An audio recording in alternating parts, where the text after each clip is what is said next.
Alhamdulillah wassalatu wassalamu ala Rasulillah wa ala alihi wa ashabihi wa man ittaba'a hudah.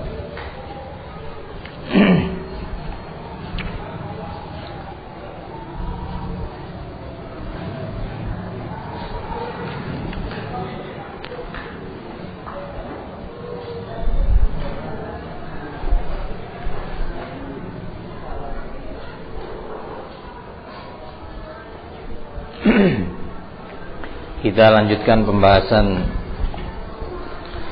jawaban terhadap syubhat al-mubtadi'ah yang terakhir pada kajian yang lalu.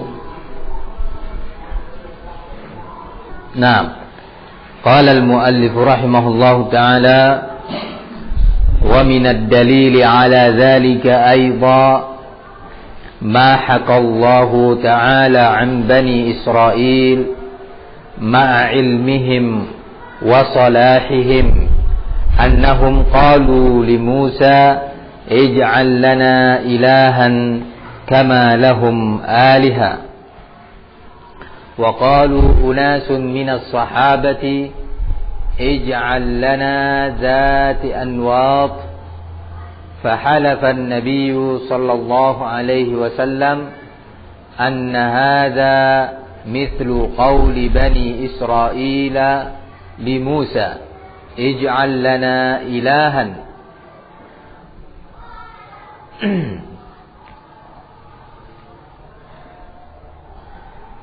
Di antara dalil untuk membantah syubhat al-mubtadi'ah yang mereka katakan bahwa kami telah mengucapkan asyhadatain, kami telah mengucapkan la ilaha illallah, kami salat, kami saum, kami berhaji, kenapa Anda mengkafirkan kami? Kenapa Anda menyatakan kami kufar atau musyrikin? Anda samakan kami dengan kufar Quraisy. Beda dong tentunya. Mereka tidak mau mengucapkan la ilaha illallah. Mereka tidak mau membenarkan Rasulullah atau beriman kepada apa yang dibawa oleh Rasul sallallahu alaihi wasallam. Ini sudah tahu kita jawabannya. Sekarang jawaban yang berikutnya adalah apa yang Allah sebutkan tentang peristiwa yang terjadi pada Bani Israel, pengikut Musa. Bani Israel dari kalangan pengikut Nabi Allah Musa alaihissalam yang telah beriman kepada risalah Nabi Musa, sehingga mereka ikut bersama Nabi Allah Musa, ikut berjuang bersama beliau, ikut berdakwah bersama beliau, ikut berjihad bersama Nabi Allah Musa alaihissalam. Bahkan Syekh menegaskan ma'ilmihim wa salahihim, suatu peristiwa yang menimpa Bani Israel dalam keadaan mereka orang yang punya ilmu, dalam keadaan mereka tahu permasalahan tentang tauhid. Mereka faham, mengerti tentang apa yang disampaikan oleh Nabi Allah Musa dan beriman. Wasolahihim, dan kesolehan mereka Banu Israel yang bersama Musa. Nah, coba ini perhatikan yang sedang akan Allah sebutkan di dalam ayat ini adalah tentang pengikut Nabi Allah Musa, yang mereka adalah orang-orang salihin, orang-orang yang mengerti apa yang disampaikan oleh Nabi Allah Musa dan menerimanya sebagai dakwah dari Nabi Musa. Kemudian, barakallahu fikum,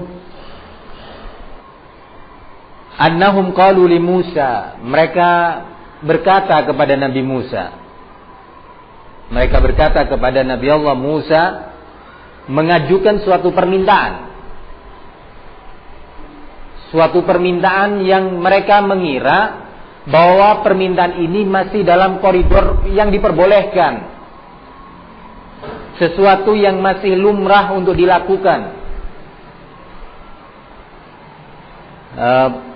Permintaan yang diajukan oleh mereka adalah ij'al lana ilahan kama lahum aliha. Yakni ini terjadi ketika dalam sebuah perjalanan bersama Nabi Musa. Diriwayatkan dalam sebuah rencana ketika menghadapi Fir'aun.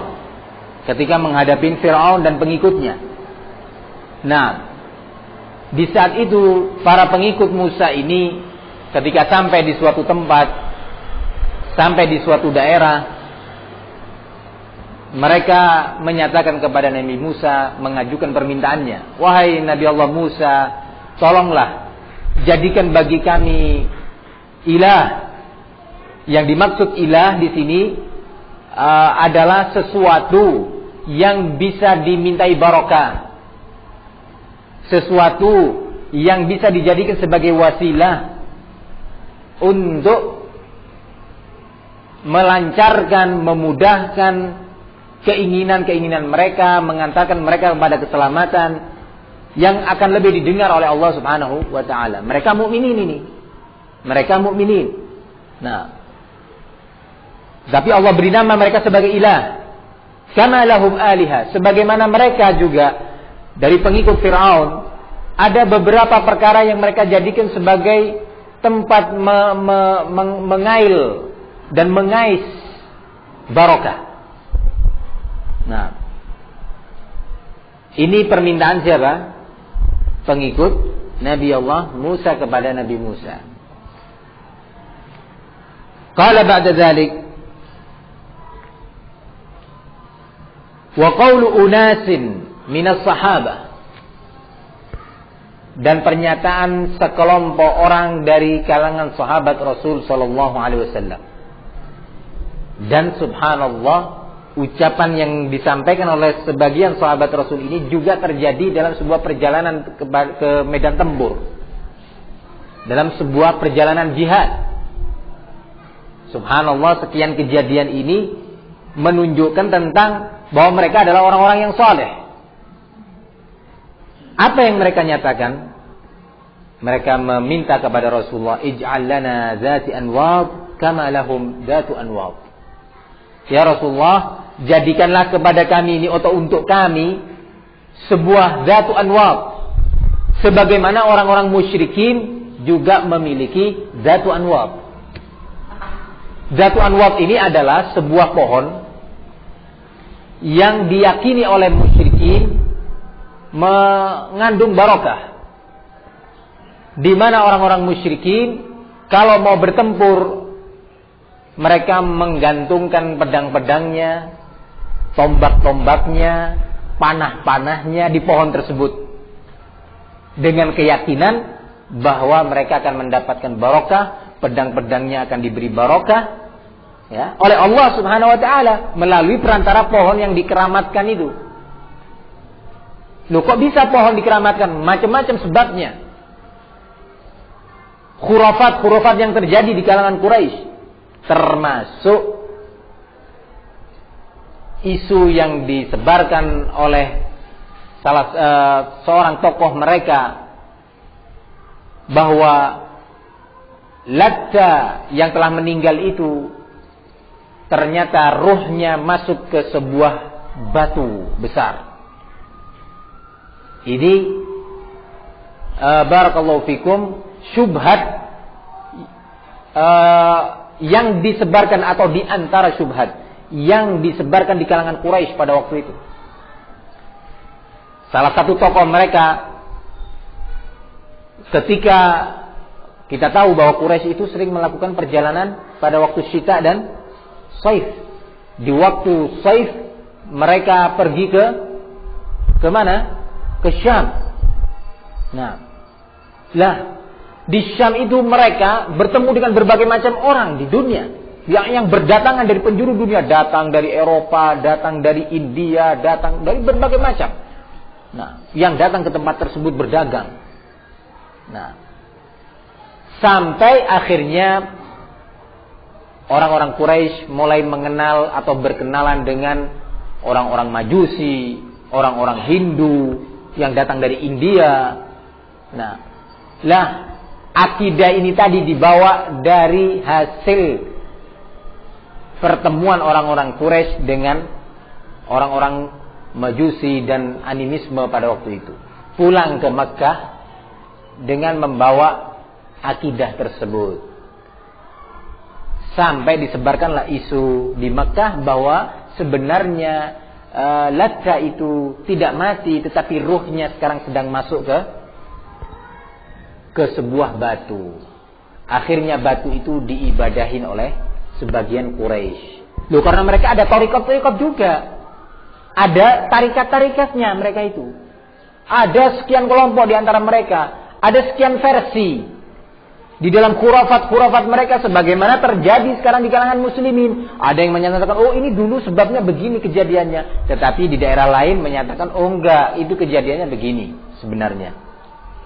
Nah, barakallahu fikum. Lah, Zatu Anwat ini salah satu tempat atau salah satu wasilah yang mereka gunakan untuk mengais barokah. Ketika para mujahidin bersama Rasul SAW dari kalangan sahabat sampai di suatu tempat melihat Zatu Anwat, ingat mereka kepada kebiasaan dahulu masih waktu di atau bersama kaum musyrikin. Ketika mereka masih musyrikin, ingat, iya, dulu kita menggantungkan pedang-pedang kita kalau mau bertempur untuk dapat barokah. Ya Rasulullah, ya dijadikan buat kita. Iya. Sebuah pohon seperti Zatu Anwat yang kita bisa menggantungkan pedang-pedang kita di sana. Subhanallah. Apa kira-kira jawaban Rasul sallallahu alaihi wasallam terhadap mereka? Hadits ini diriwayatkan oleh Imam Tirmizi rahimahullah dengan sanad yang sah, yang sahih. Nah, dari hadits Abi Waqid Al-Laitsi radhiyallahu anhu, Rasulullah menyatakan dengan sebuah pengingkaran yang besar, Allahu Akbar. Dimulai dengan takbir yang menunjukkan itu adalah pengingkaran Rasulullah SAW terhadap perbuatan tersebut. Innaha sunan qultum ka qalat banu Israil li Musa ij'al lana ilahan kama lahum aliha. Sesungguhnya apa yang kalian ucapkan ini adalah sebuah prinsip, sebuah sunnah yang telah diucapkan oleh Bani Israel kepada Nabi Allah Musa. Yaitu apa yang diucapkan oleh Bani Israel? Jadikan bagi kami sebuah ilah, sebuah Tuhan, sebagaimana mereka juga ada Tuhan, yakni mereka pengikut Fir'aun. Kemudian Rasulullah membacakan sabdanya yang berikutnya, la tattabi'unna sunana man kana qablakum. Pasti kalian akan mengikuti jejak orang-orang yang sebelum kalian. Barakallahu fikum wa ni fid din azzani wa iyyakum. Ini sebagai bentuk jawaban terhadap mereka. Bagaimana bentuk pendalilannya? Bentuk pendalilannya adalah pengingkaran Rasul sallallahu alaihi wasallam terhadap ucapan mereka. Tetapi di sini ada sebuah syubhat baru. Dari hadis ini saja Ahlul Bid'ah mengeluarkan syubhat yang lain lagi. Syekh menyatakan walakin lil musyrikina syubhatun yudluna biha inda hadhihi al-qissati wa hiya. Namun kata Syekh, bagi mereka orang-orang musyrikin itu ada sebuah syubhat baru yang mereka ulurkan, mereka munculkan di tengah-tengah kisah ini. Apa itu? Wahia annahum yaqulun. Mereka berkata, orang-orang musyrikin, inna bani Israila lam yakfuru bidzalika. Wa kadzalika alladziina qalu lin-nabi sallallahu alaihi wasallam ij'al lana dzati anwat lam yakfuru. Lah mereka-mereka yang bersama Nabi Musa dari kalangan Bani Israel yang meminta kepada Nabi Musa untuk dijadikan buat mereka ilah, sebagaimana para pengikut Fir'aun juga ada alihah, dan juga para pengikut Rasul SAW dari kalangan sahabat yang ikut bersama Rasulullah dalam perjalanan tersebut dan meminta kepada Rasul untuk dijadikan Zatu Anwat, sebuah pohon yang bisa mendapatkan barokah darinya. mereka tidak kemudian menjadi kafir dengan sebab ucapan mereka. Mereka tetap sebagai mukminin. Nah, lalu gimana? Apa bentuk pendalilan Anda? Apa bentuk hujjah Anda dari kisah ini? Nah, di sini akan dijelaskan oleh muallif. Qala fal jawab. Faham sekarang syubhatnya ya ikhwan? Nah, al jawab an taqula. Anda bisa katakan kepada dia, inna bani Israila lam yaf'alu wa kadzalika alladhina sa'alu an-nabiyya sallallahu alaihi wasallam lam yaf'alu wa la khilafa anna bani Israila law fa'alu dhalika lakafaru wa kadzalika la khilafa anna alladhina nahum an-nabiyyu sallallahu alaihi wasallam law lam yuti'uhu wattakhadhu dhati anwat ba'da nahyihi lakafaru wa hadha huwal matlub. La Banu Israil, para pengikut Musa, ketika diingatkan oleh Nabi Musa, apa jawaban mereka? Apakah kemudian mereka melanjutkan keinginannya, merealisasikan keinginan mereka? Jawabannya tidak. Mereka mengikuti nasihat Nabi Musa dan tidak melanjutkan lagi permintaan tersebut. Nah, mereka belum berbuat, belum mewujudkan keinginannya. Sempat minta, sempat mengucapkan keinginannya kepada Nabi Allah Musa, tetapi belum terrealisasi keinginan tersebut, dan mereka menyatakan sami'na wa ata'na terhadap nasihat Nabi Allah Musa alaihi salam. Ya, atas dasar ini mereka tidak kemudian menjadi kafir karena mereka tidak berbuat, justru mengikuti nasihat. Begitu pula sebagian sahabat Rasul sallallahu alaihi wasallam yang menyatakan ij'al lana dzati anwaq kama lahum dzatu anwaq. Apa ketika mereka mendengar Rasulullah marah? Apa sikap mereka? Apa kemudian mereka menyatakan, ya Rasulullah, jangan terlalu keras-keras sih. Dikasih kemudahan kita ini. Masa seperti itu, gini nggak boleh, gitu nggak boleh. Nah, lalu gimana? Cuma pohon kita minta barokah, ini pohon kan nggak pernah berbuat maksiat kepada Allah. Nah, coba, apa seperti itu sikap sahabat? Jawabannya tidak. Mereka menerima larangan Rasul SAW dan kemudian mereka tidak melanjutkan lagi permintaannya. Berhenti sampai di situ. Atas dasar itu, sepakat para ulama bahwa mereka tidaklah kemudian dikafirkan karena mereka tidak mewujudkan keinginannya dalam bentuk perbuatan. Paham ya ikhwan? Ini syubhat al-mubtadi'ah yang kemudian mereka ingin mematahkan hujjah ahli sunnah dengan peristiwa ini tadi. Nah, paham ya ikhwan? Asyahid dari hadis ini tadi, hadis Abi Waqid Al-Laythi yang diriwayatkan Tirmidzi rahimahullah adalah kalau mereka berbuat, kalau mereka mewujudkan keinginannya tadi dalam hal dzatu anwat, niscaya mereka la kafaru, niscaya mereka akan menjadi kufar dengan sebab tindakan mereka itu tadi. Nah, fala sampai di sini bisa difahami. Sebelum melanjutkan kepada beberapa faedah yang akan disebutkan oleh muallif dari kisah tersebut, ada yang perlu disampaikan?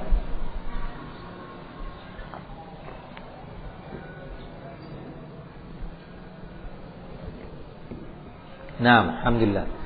Qala al-muallif, walakin hadhihi al-qissatu tufidu anna al-muslima bal al-alima qad yaqa'u fi anwa'in min asy-syirki la yadri biha فتفيد التعلم والتحرز ومعرفة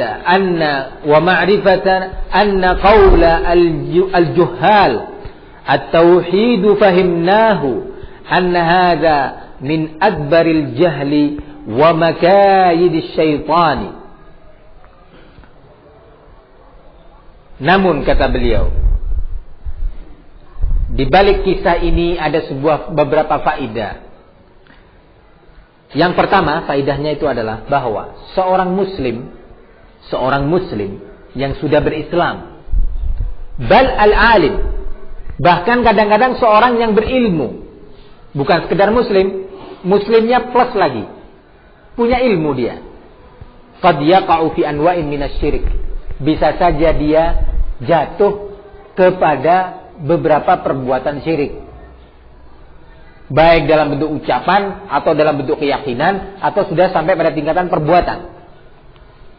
Nah, bisa saja seorang muslim, bahkan seorang yang sudah punya ilmu sekalipun, bisa dia jatuh kepada perbuatan syirik. La yadri biha, dalam keadaan dia nggak menyangka, nggak tahu itu, nggak tahu bahwa itu adalah syirik. Khusus beberapa perbuatan yang dia jatuh padanya, padahal dia muslim, padahal dia bahkan punya ilmu. Nah, bagaimana bentuk pendalilannya? Dari mana ini? Ini yang mengucapkan tadi, ij'al lana ilahan kama lahum aliha, dan ucapan ij'al lana zati anwab kama lahum zatu anwab, ini orang-orang yang hidup bersama Rasul. Beberapa orang yang sempat bersama dengan Nabi. Mereka tahu bagaimana wahyu itu sampai kepada Rasul sallallahu alaihi wasallam. Sempat mengucapkan, walaupun dijelaskan oleh para ulama bahwa yang mengucapkan ucapan ini adalah beberapa kaum muslimin pada waktu itu yang masih baru masa keislamannya. Kemudian mereka ikut bertempur bersama Rasulullah sallallahu alaihi wasallam. Tapi mereka muslimun. Nah, barakallahu fikum, ternyata mereka mengucapkan sebuah ucapan, memohon sebuah permohonan yang tanpa mereka sadari ternyata mengandung kesyirikan. Sampai-sampai Rasulullah bertakbir, Allahu Akbar. Luar biasa ini apa yang kalian minta. Innaha sunnah, laqad qultum kama qalat Banu Israil. Sesungguhnya ini adalah sebuah prinsip, sebuah akidah yang mana Banu Israil telah mengucapkannya seperti yang kalian ucapkan ini. Nah, barakallahu fikum, tanpa mereka menyadari perkara ini. Fatufidut ta'allum, maka kisah ini mengandung faedah tentang wajibnya seorang untuk belajar. Tentang wajibnya kepada seorang muslim untuk dia menuntut ilmu. Nah, dan berhati-hati dalam perkara agama. Tidak sembarangan dia mengucap. Jangan-jangan apa yang dia ucapkan itu mengandung kekufuran. Jangan sembarangan dia berkeyakinan. Jangan-jangan keyakinan dia itu ternyata mengandung kesyirikan. Perlunya untuk belajar. Talabul ilmi. Nah, dan dari kisah ini kita menjadi tahu ucapan sebagian juhal, sebagian orang-orang yang jahil, walaupun dia alim pada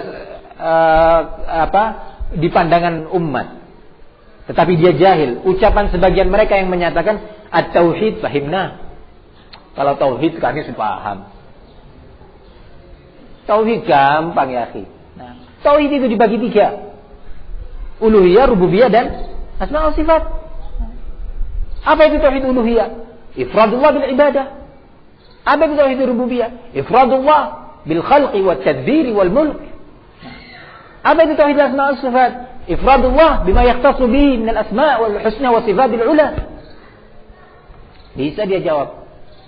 Nah, kan ya tauhid, ente setiap waktu tauhid aja. Ke sana tauhid, ke timur tauhid, ke barat tauhid, maju tauhid. Nah, ahli sunnah ini ke sana ke tauhid aja. Hah? Ternyata dia nggak ngerti apa itu tauhid. Barakallahu fikum. Apa konsekuensi daripada tauhid? Apa itu cabang-cabang yang dikandung oleh kalimat la ilaha illallah yang sampai ditulis oleh para ulama karya-karya yang besar dalam bidang tauhid. At-Tauhid karya Ibnu Khuzaimah. Al-Imamul Bukhari punya bab, kitab khusus, bukan bab, kitab khusus di dalam Sahih Bukhari, Kitabut Tauhid. Dibahas panjang lebar. Nah, tetapi sebagian umat ini, bahkan sebagian tokoh-tokoh dari umat ini meremehkan tauhid. Seolah-olah tauhid itu gampang ya akhi, tauhid itu la ilaha illallah sudah selesai. Sekarang ini bagaimana kita bisa mengatasi kemungkaran-kemungkaran yang terjadi di tengah umat? Bagaimana kita bisa merubah mereka-mereka yang berhukum kepada selain hukum Allah? Bagaimana kita bisa memberantas korupsi? Nah, sehingga tiap hari yang dia baca adalah koran, Jawa Pos atau Kompas, cari berita. Atau BBC London, siapa sekarang yang kena korupsi? Berapa korupsinya? Dia lihat berapa dana yang dikeluarkan oleh pemerintah dalam bidang kesehatan. Kemudian dibaca pengeluarannya, ininya, itunya. Dibahas sampai jadi satu buku khusus, ya, yang isinya hanya membongkar tentang korupsi. Wah, dia sendiri nggak tahu apa itu tauhid. Apa itu konsekuensi dari kalimat la ilaha illallah. Wa subhanallah, sebagian tokoh itu tadi yang tiap hari atau hampir mayoritas waktunya itu sibuk dengan perkara seperti itu, dia nggak ngerti bahwa apa yang dia jadikan sikap besi kuning di rumahnya itu, ya, itu adalah suatu kesyirikan. Nggak paham. Mau basmi korupsi, mana yang lebih besar dosanya? Korupsi atau syirik? Wah, ini nggak mau mengingkari korupsi. Ya, kita mengingkari, tapi masing-masing harus ada porsinya dan sesuai dengan cara yang ditentukan oleh syariah. Nah, ikhwani fiddin azzani wa iyyakum. Kita nggak jauh-jauh sekarang bagaimana nasib pergerakan al-Ikhwanul Muslimin yang didirikan oleh Hasanul Banna ketika mereka dan tokoh-tokohnya meremehkan tauhid dan dakwah tauhid. Bagaimana nasibnya sekarang? Ketika pada awalnya mereka bercita-cita yang luar biasa cita-citanya. Luar biasa cita-cita mereka. Tetapi ketika dalam gerakan Ikhwanul Muslimin, di dalam tubuh mereka, para tokoh-tokohnya tidak mementingkan tauhid, mestinya itu adalah menjadi dasar pergerakan dakwah mereka, hancur mereka. Coba kita lihat sekarang Mustafa As-Sibai, pimpinan Ikhwan Muslimin di Syria, datang jauh dari Syria ke kuburan Rasul. Ini pimpinan loh ya, jangan dikira adalah kalangan awam dari Ikhwan Muslimin. Pimpinannya datang dari Syria ke Madinah kuburan Rasul. Hati-hati, dari Syria Madinah loh, bukan Surabaya Jember. Ya. Syria Madinah. Berangkat perjalanan sebulan ke kuburan Rasul sallallahu alaihi wasallam, sampai di sana memanggil-manggil Rasulullah sallallahu alaihi wasallam, "Ya sayyidi ya habiballah, wahai tuanku, wahai kekasih Allah. Nah, sesungguhnya aku sudah lama menderita dari penyakit-penyakit. Tidak ada yang bisa menyembuhkan dari penyakit ini kecuali engkau. La haula wa la quwata illa billah." Pimpinan Ikhwanul Muslimin di tingkat Syria sana tidak paham apa itu tauhid. Nah, dengan tegas dia menyatakan bahwa enggak semestinya diingkari oleh pihak-pihak yang selalu mengingkari orang-orang yang datang ke kuburan untuk meminta-minta. La haula wa la quwata illa billah. Ini satu tokoh. Berikutnya Umar Filmasani, salah satu tokoh, mungkin tingkatannya sudah Perdana Menteri Ikhwanul Muslimin, yang menyatakan bahwa tokoh sosialis pertama adalah Umar bin Khattab. Umar bin Khattab dinyatakan sebagai tokoh sosialis pertama. Nah, kemudian sampai menyatakan bahwa Umatil Masani, dan juga diucapkan oleh Muhammadul Ghazali, bahwa Umar bin Khattab ini pun mengambil ilmu sosialisme ini dari Rasulullah sallallahu alaihi wasallam. Selesai sudahlah. Intaha amruh. Ini apa sebabnya? Ketika mereka meremehkan tentang perkara tauhid. Nah, meremehkan perkara makna la ilaha illallah dan konsekuensinya, rontok itu dakwah.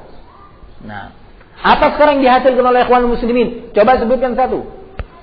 apa yang sudah direalisasikan oleh dakwah Ikhwanul Muslimin sejak berdirinya berapa puluh tahun yang lalu itu. Nah, tunjukkan satu daulah Islamnya yang berhasil didirikan. Tunjukkan satu khilafah rasyidah yang sudah berhasil mereka dirikan. Kalau mereka mau menyebut Sudan, sudah kita sebutkan bagaimana Daulatus Sudan. Umarul Bashir presidennya, wakil presidennya Nasrani. Perdana menterinya Hasan Turabi, pimpinan Ikhwan Muslimin di sana, yang dinyatakan oleh Salman Al-Auda sebagai mujaddid. Hasan Turabi ini pimpinan Ikhwan Muslimin, ya, dinyatakan sebagai apa? Mujaddid. Nah, yang dia termasuk yang menyambut kedatangan Paulus Yohanes kedua yang sudah bongkok kemarin itu. Nah, barakallahu fikum. Disambut, datang. Negara Sudan yang didirikan sana salib setinggi 12 meter. Nah, menteri-menteri negaranya lebih dari 10 menteri Nasrani. Katanya Salman Auda, daulah Islamiyah, daulah Islamiyah. Kata tokoh-tokoh Ikhwan Muslimin, daulah Islamiyah. Subhanallah. Sementara tempat dia dilahirkan sejak kecil masih ngompolan, ya, di Saudi Arabia yang didirikan di atas tauhid, ya, masih ngompolan dilahirkan di situ. Nah, barakallahu fikum. Dididik di sana sekolah sejak masih kecil, dibiayai oleh pemerintahnya sekolah. Nah, nggak ngerti bahwa negerinya adalah Daulatut Tauhid.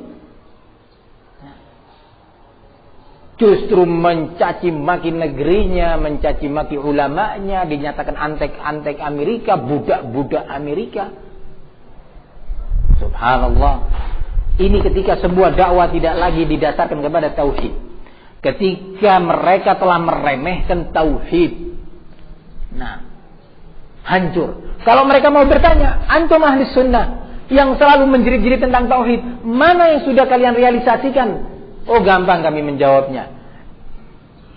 Gampang kami menjawabnya sekarang. Daulatut Tauhid Al-Mamlakatul Arabiyatus Saudiyah yang ditegakkan di atas tauhid. Nah, sejak berdirinya, ketika dakwah Syekh Muhammad bin Abdul Wahab diterima oleh Al Saud di Ad-Dir'iyah, dan Al Saud menyatakan kami siap untuk berada di belakang dakwah ini. Berangkat jalan terus. Tegakkan dakwah tauhid. Ketika mulai berdiri, apa yang jadi program pertama? Pembasmian korupsi? Bukan. Kubur-kubur yang diziarahi dan dikeramati dibangun dengan kubah yang besar, dihancurkan di kota Jeddah, di Madinah, di Mekah, dihancurkan. Ini program, nggak muluk-muluk, ya. Terus yang ketok moto aja, jangan terlalu pakai seminar sana, seminar sini, selebaran sana, pamflet sini, pamflet sana, nggak perlu ya, akhi. Nah, nih yang ketok moto yang nampak jelas di mata, inilah dakwah Rasul. Sekarang hasilnya, daulah melahirkan para muwahhidin, para ulama tauhid, ulama sunnah. Hampir setiap ulama mendapatkan ilmu di negeri itu, mendapatkan faedah, hatta seperti Syekh Muqbil rahimahullah mendapatkan ilmunya di daulah itu, sampai setingkatan Syekh Al-Albani rahimahullah mendapatkan banyak faedah di negeri tersebut, dan akhirnya murid-muridnya bertebaran di seluruh dunia. Daulatut Tauhid, subhanallah, luar biasa kalau kita berbicara tentang ini. Dan insya Allah akan ada waktunya nanti kita akan berbicara tentang ini, membongkar kedok hizbiyin yang dinyatakan bahwa Daulatut Tauhid Mamlakah Arabiyatus Saudiyah sebagai penghancur khilafah Utsmaniyah. Kita ingin tahu siapa itu khilafah Utsmaniyah yang mereka sok menangis, sehingga benar-benar kata ulama hatta na'lam man baka mimman tabaka, sehingga kita benar-benar tahu siapa orang yang benar-benar nangis dari orang-orang yang cuma tabaka, pura-pura nangis. Biar kita tahu siapa itu khilafah Utsmaniyah yang dilulukan demonstrasi, mengadakan peringatan, ya, keruntuhan diperingatin ya akhi bahlul. Nah, subhanallah, ul-uqul magluba ya ikhwan. Akalnya sudah terbalik. Kalkuzi mujakhiyah, hati-hati Ustaz, tumpahnya. Nah, fa ikhwani fid din azzani Allah iyakum, Syekh mengingatkan sekarang di sini. Dari kisah ini, dari kisah Zatu Anwar, dari hadis Abi Waqid bin Al-Laitsi radhiyallahu anhu, bisa diambil faedah pula bahwa apa yang diucapkan oleh kebanyakan orang-orang juhal, walaupun imamahnya sak kepala, nah, barakallahu fiik, yang menyatakan bahwa tauhid itu gampang, kami sudah paham. Nah, an hadza min akbaril jahl, bahwa ini adalah bagian dari kebodohan yang besar dan bagian daripada kait makar-makar syaitan. Nah, ada lagi yang menyatakan gampang ya akhi. Sudah, kita sekarang jangan bicara tentang syirik, bid'ah, tauhid, sunnah, jangan. Diam dulu, diam. Tenang. Nanti kalau sudah kita berhasil megang tampuk kekuasaan, nah, kekuatan sudah ada di tangan kita, kita basmi itu semua insyaallah. Bid'ah kita basmi, syirik kita basmi. Kata Syekh Muqbil rahimahullah, haula yubnuna da'watahum 'alal khayalat. Mendirikan dakwanya mereka di atas khayal. Nah, khilafah, dibayangkan duduk mikir, punya papan tulis di rumahnya gambar khilafah, bumi dikasih bendera tancap la ilaha illallah, tembus dari ujung bumi yang satu ke bumi yang berikutnya. Khayal ya akhi. Sementara mereka, subhanallah, yang orang awam tahu aja. Pernah suatu hari ada sholat di masjidnya mereka, Masjid Hizbut Tahrir di kampus itu. Ini waktunya Idul Adha. Idul Adha itu kalau habis takbir itu dilakukan kapan? Setelah hari rayanya. Dilakukan setiap habis sholat fardu kan ya? Anda pikir orang awam tahu ini? Orang awam ya, sekarang di masjid-masjid itu tahu masalah ini gitu loh. Nah, ini habis sholat maghrib, kebetulan anak waktu itu telat, jadi 2 rakaat. Nah, kok enggak takbir ini? Lanjut masbuk kan? Nah, enggak takbir. Sampai selesai anak sholat sunnah, habis zikir sholat sunnah, enggak takbir. Nah, akhirnya anak datengin satu dari mereka yang biasa ngimamin, biasa ngurus di situ. Assalamualaikum ya saudara. Afwan anak bilang. Biasanya kalau habis sholat fardu hari raya Idul Adha ini, selama ayam tasyrik itu ada takbir. Oh iya Ustaz. Ya ini saya sekarang diambil mic sih. Kami mau bertakbir nih sekarang Ustaz. Padahal ini sudah tadi nih, sholatnya sudah selesai sudah tadi nih. Orang sudah pada sholat sunnah, sudah bubaran, mau megang mic, mau takbiran pakai speaker. Nah, bukan sekarang, tadi habis sholat, assalamualaikum, Allahu Akbar. Ini sunnahnya, bukan sekarang. Nah, la haula wala quwata illa billah. Ini yang aktivisnya loh ini sudah, ya, aktivis loh ini. Nah, subhanallah, kesiannya sekian tahun nggak ngerti tentang itu. La haula wala quwata illa billah. Nah, ikhwani fid din azzani Allah wa iyyakum, benar-benar dakwah mereka didirikan di atas khayal. Nah, sampai-sampai karena tingginya semangat khayalnya itu tadi, ya, sudah bentuk pemerintahan dulu. Ada presidennya, ada gubernurnya, ada bupatinya, ada RW. Loh iya, antum lihat NI itu ada itu aturan strukturnya. Nah, sudah ada menteri-menterinya. Nah, nanti ribut sendiri. Untuk ini siapa yang mau jadi gubernur di sini? Wah, berselisih antara mereka. Siapa yang mau jadi presiden kali ini? Ya Allah, bertahun-tahun seperti ini. Khayal. Negara nggak punya wilayah, nggak punya rakyat. Nah, Astaghfirullahaladzim. Nah, ikhwani fid din azzani Allah iyyakum, apa sebabnya ini semua? Ketika mereka meremehkan tauhid, yang itu adalah pondasi daripada dakwah, maka robohlah ini semua. Bangunan roboh.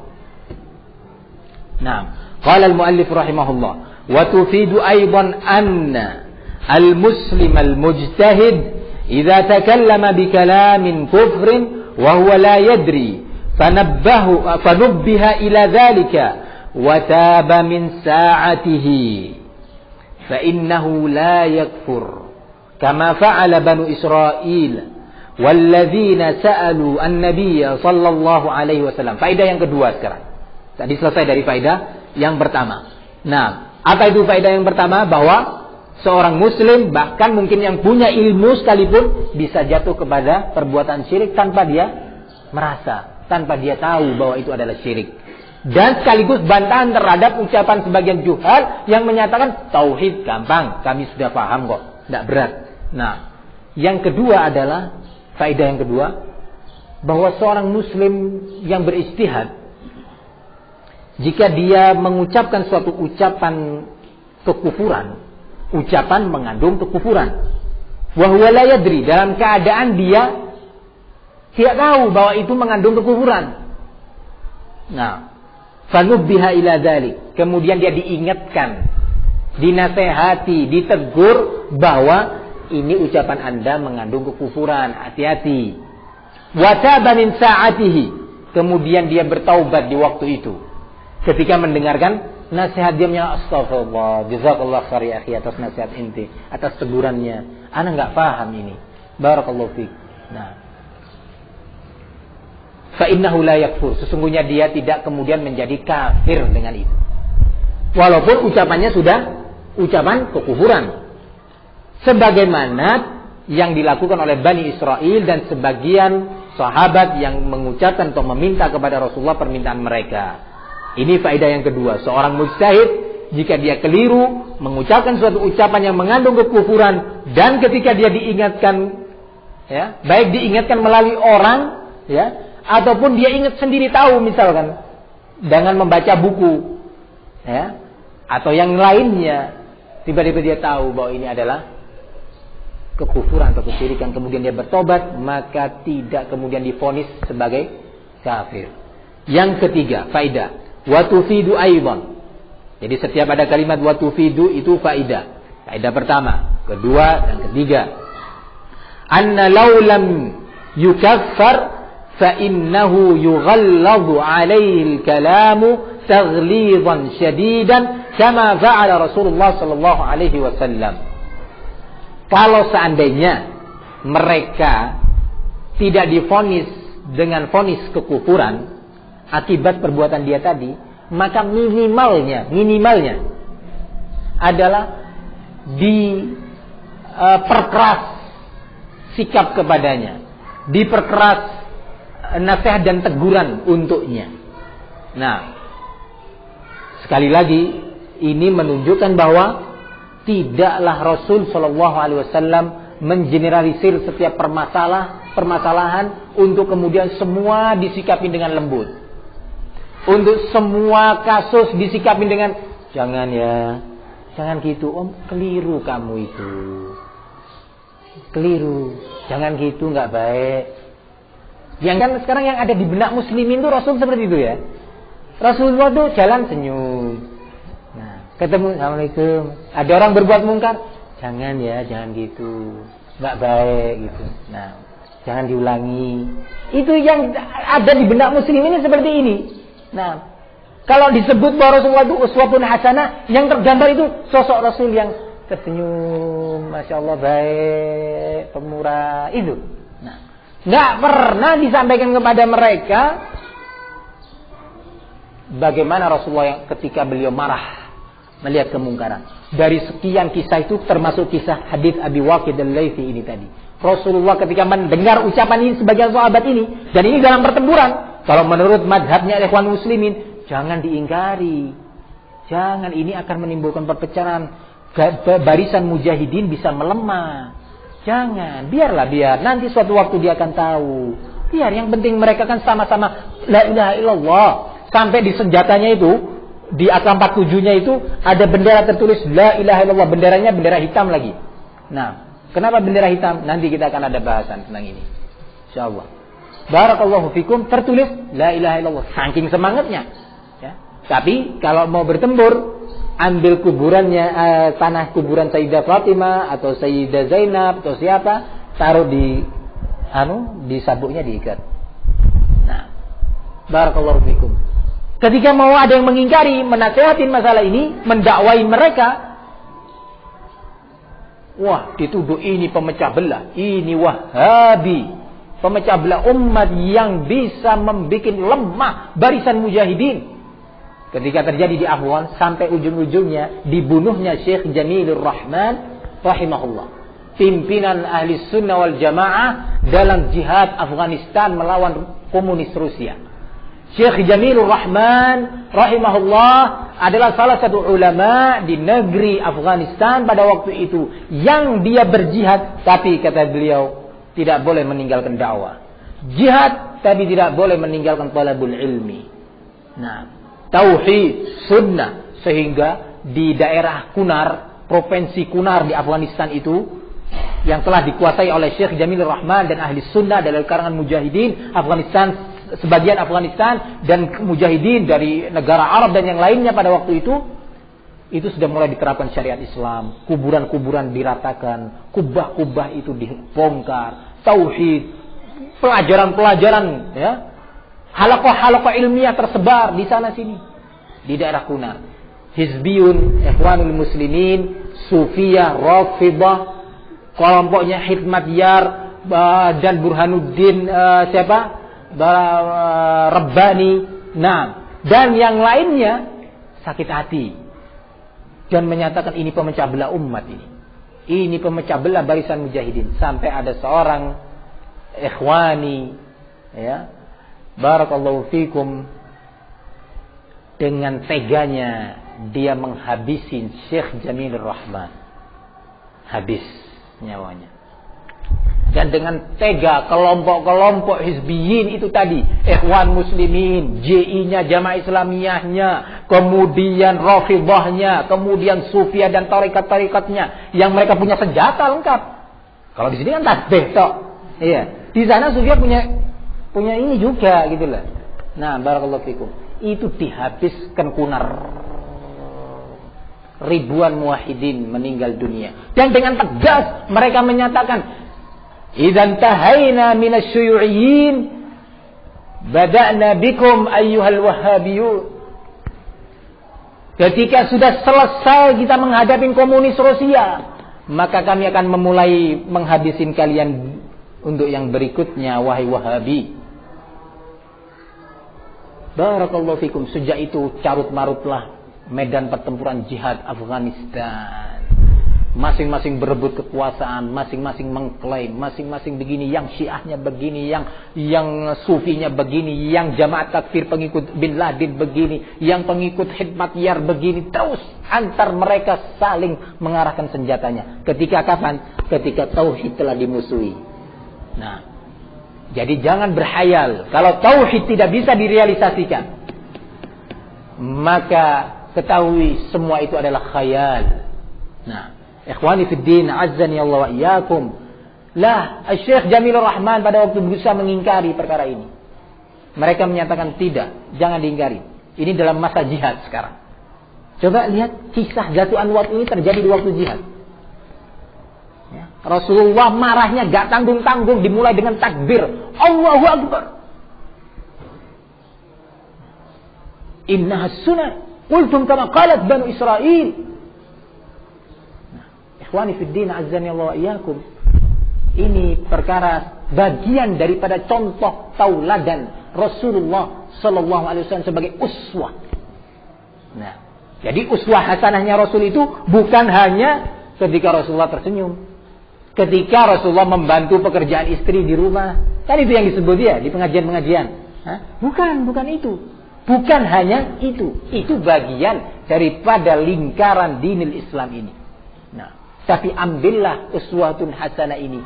Posisikan Nabi sebagai uswatun hasanah dalam seluruh aspek dinul Islam.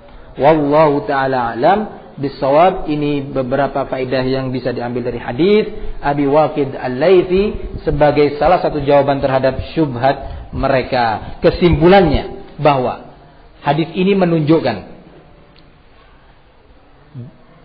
walaupun seseorang telah mengucapkan la ilaha illallah,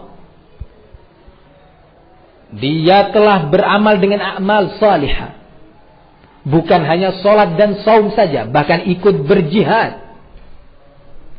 Kalau dia melakukan perbuatan syirik, perbuatan yang bisa menggerogoti bahkan menggugurkan kalimat la ilaha illallah, maka dengan itu dia keluar dari Islam. Loh, mana buktinya? Para ashab Zatu Anwad yang meminta kepada Rasulullah tersebut tidak menjadi kafir. Jawabannya, karena mereka belum mewujudkan keinginannya. Ketika dapat teguran, langsung berhenti. Tidak maksa. Nah, kalau maksa terus, maka dengan itu mereka akan dinyatakan sebagai kufar, keluar dari la ilaha illallah, yang ujung-ujungnya kalau terus diperangi.